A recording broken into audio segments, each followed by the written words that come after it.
The apartment door slammed so hard the framed photo of us on the wall fell face down on the hardwood floor.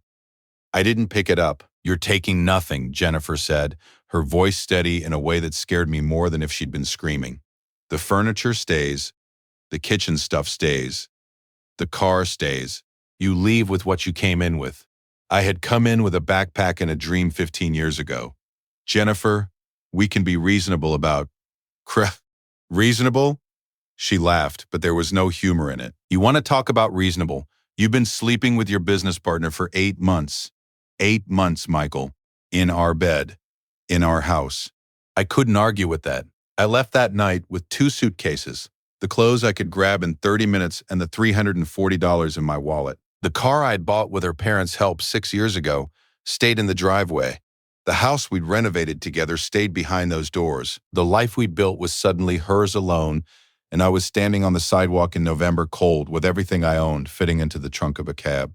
My brother let me sleep on his couch for 6 weeks. The first 2 weeks I told myself it was temporary, that Jennifer would calm down, that we'd work something out, that I could fix this with conversations and gestures and the kind of promises that sound real at 2 a.m. when you're alone with your mistakes. By week 3, the divorce papers arrived. She had hired a lawyer immediately. The settlement offer was punitive. She wanted the house, full valuation of my business stake from before we were married, my retirement accounts, and ongoing support. Her attorney had structured it to make it clear that this wasn't negotiation, it was punishment. I hired my own lawyer, and he looked at the papers for about 4 minutes. "She caught you," he said flatly, "in the home you both own, with her rival, and she's not messing around. This is going to be expensive and ugly, or you can negotiate from a much worse position than you'd like." I was making good money, very good money actually. The business was doing well, but everything I had was either tied up in assets or tied up in the custody fight my ex was about to wage. I lived on my brother's couch. I stopped going out. I stopped calling friends because I was embarrassed and because I couldn't afford much beyond coffee. I drove a 2011 Honda Civic I'd borrowed from a colleague. I wore the same 4 shirts in rotation because I'd only grabbed clothes in a panic. For 9 months, I was invisible. And then I met Sarah. It wasn't magical. It wasn't love at first sight. It was a Tuesday at a coffee shop where I was doing freelance work on my laptop because the office felt too lonely. She sat at the next table. We ended up talking about the book she was reading. We talked for 2 hours. She was a physical therapist, 3 years younger than me, brilliant in a way that made you listen carefully when she spoke. And she was interested in me. Not the version of me that was falling apart, but something in that wreckage that seemed worth knowing. We started seeing each other casually. No pressure, no grand promises, just 2 people figuring out if there was something there worth exploring. What she knew about me: I was going through a difficult divorce. I was living with my brother. I was starting to rebuild. What she didn't know yet: the financial specifics, the depth of the humiliation, the degree to which Jennifer had dismantled my life. But Sarah didn't need those details in month 1. We were just easy. For the first time in years, something in my life felt easy. The divorce finalized 8 months after Jennifer threw me out. It was brutal. I kept the business, which was good because it was the only thing anchoring me. But I paid her $480,000, which represented her portion of business growth during our marriage.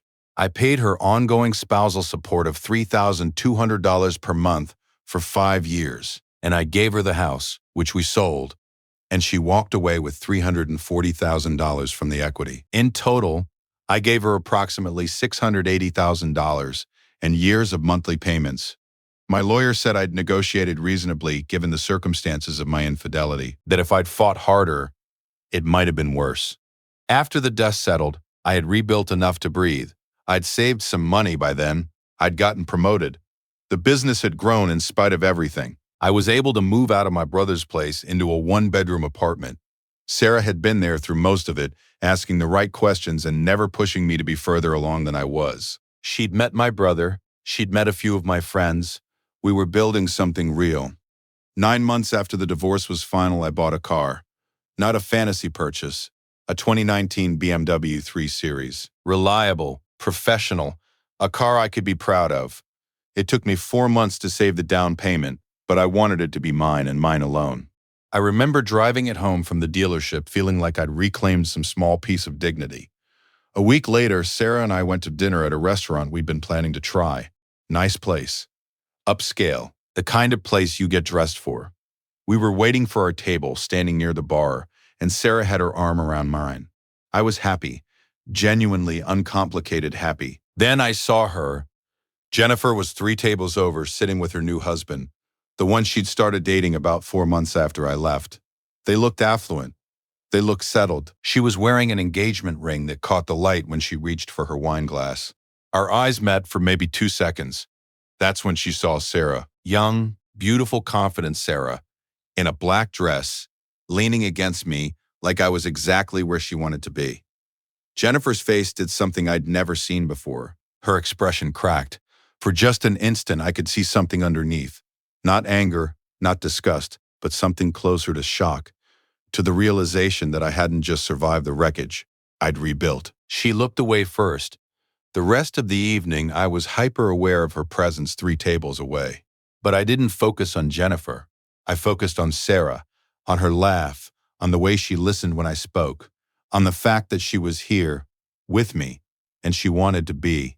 When we left, I walked her to my car, that 2019 BMW that Jennifer had never seen, that represented my own effort and my own rebuilding. Sarah kissed me by the door before we got in. I saw Jennifer and her husband leaving about 5 minutes after us. I never spoke to Jennifer again after that night. We've communicated through lawyers on matters related to child support when we had kids. Wait, no, we didn't have kids. We communicated through lawyers on the final financial matters. Then, nothing. Sometimes I wonder what she felt in that moment. Not with anger or satisfaction, just curiosity. I wonder if she realized then what I'd learned through all of it, that losing everything can sometimes be the beginning of actually building something real. That humiliation can be the foundation of dignity if you don't give up. That the person you are when you've lost everything is much more honest than the person you were before. Sarah and I got married 2 years later. We bought a house together. Not the house I'd lost, something new, something ours. And sometimes, when I'm driving that car, I think about the man I was on the night I left with 2 suitcases, about how far gone he felt, how finished. Jennifer did that. She threw me out with nothing. But nothing turned out to be exactly what I needed to start over. Sometimes your greatest losses become your greatest freedom. I just had to be brave enough to see it,